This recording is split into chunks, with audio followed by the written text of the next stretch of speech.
আসসালামু আলাইকুম দর্শক বিন্দুরা, আপনারা সবাই কেমন আছেন? আশা করি ভালো আছেন। আপনাদের সামনে একটি নতুন ভিডিও নিয়ে হাজির হলাম।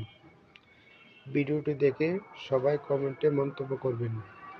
দেশের রাজনৈতিক সিদ্ধান্ত বাংলাদেশের রাজনীতিবিদরা নিজেরা গ্রহণ করবে, ভারতের দাবিদাররা সেটা সহ্য করতে পারে নাই।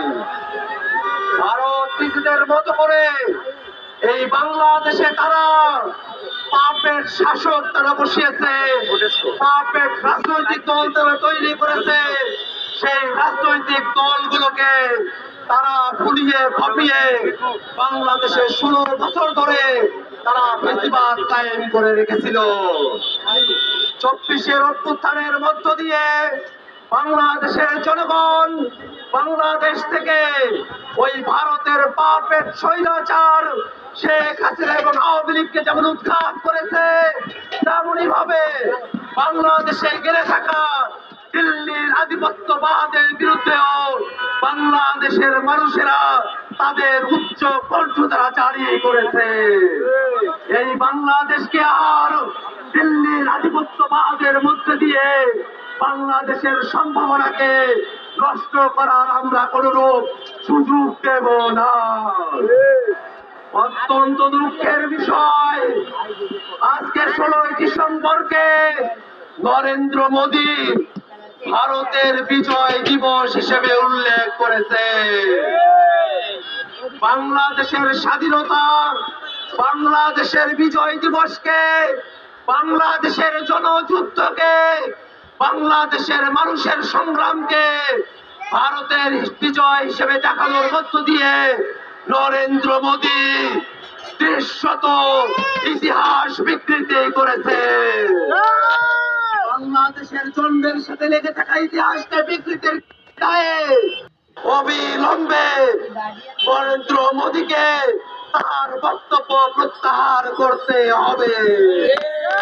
অন্তর্বর্তীকালীন সরকারের কাছে আমরা আহ্বান জানাই, এটা কোনো ছেলে খেলা নয়।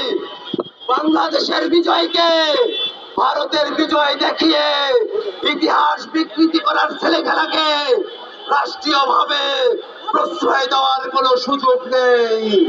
অবিলম্বে অন্তর্বর্তীকালীন সরকারকে রাষ্ট্রীয়ভাবে দায়িত্ব নিয়ে মোদীর এই ইতিহাস বিকৃতির বিরুদ্ধে বিবৃতি জারি করতে হবে।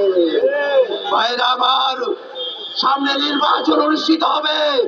এবারের নির্বাচন শুধু মার্কার নির্বাচন না, এবারের নির্বাচন সংস্কারের নির্বাচন। এবারের নির্বাচন বাংলাদেশকে নতুন করে নির্বাচন। অতএব বাংলাদেশের জনগণকে এবং জাতীয় নাগরিক পার্টির সকল প্রার্থীকে আমরা আহ্বান জানাই, জাতীয় নাগরিক পার্টির কথা শুধু নয়, সংস্কারের পক্ষে হ্যাঁ ভোট যাতে জনগণ প্রদান করে তার জন্যই আমরা আমাদের ক্যাম্পেইন চালিয়ে যাব।